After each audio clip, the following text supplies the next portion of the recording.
चौकी हुमाचे अइहा पहचे के नाचे अइहा। नमस्कार दोस्तों, फाइनली अपने पावर स्टार पवन सिंह की तरफ से 2 बवाल अपडेट लेकर आ चुके हैं, जिसे आप भी जानकर एक्साइटेड हो जाएंगे।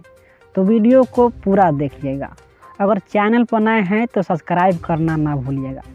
जी हाँ दोस्तों, अपने पावर स्टार पवन सिंह के गाने पाँचे के नाचे आई है।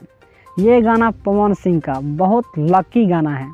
इसी गाने पर ये बच्चे बहुत झूम झूम कर नाच करते हुए नज़र आ रहे हैं। आप लोग स्क्रीन पर देख सकते हैं। ये वीडियो बहुत तेज़ी से वायरल हो रहा है।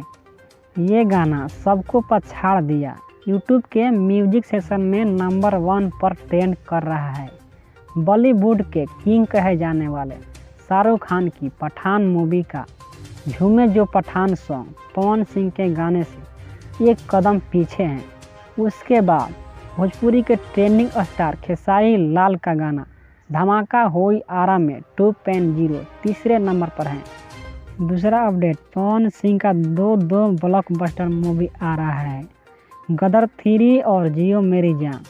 अभी पावर स्टार हर हर गंगे का शूटिंग कंप्लीट कर चुके हैं। उसके बाद गदर 3 का शूटिंग करने वाले हैं। हालांकि गदर 3 का पोस्टर जारी कर दिए हैं, जिसके डायरेक्टर हैं चंदन उपाध्याय। ये मूवी आने वाले समय में बहुत ब्लॉकबस्टर होगा। और पवन सिंह इस पोस्टर पर ये भी लिखे हैं कि बढ़ता हिंदुस्तान पिछड़ता पाकिस्तान, जो होगा तो क्या होगा अंजाम। इसी से आप लोग समझ जाइए कि कितना भौकाल पवन सिंह का इस मूवी में होने वाला है। तो आज के वीडियो यहीं पर ऑन करते हैं। जय हिंद।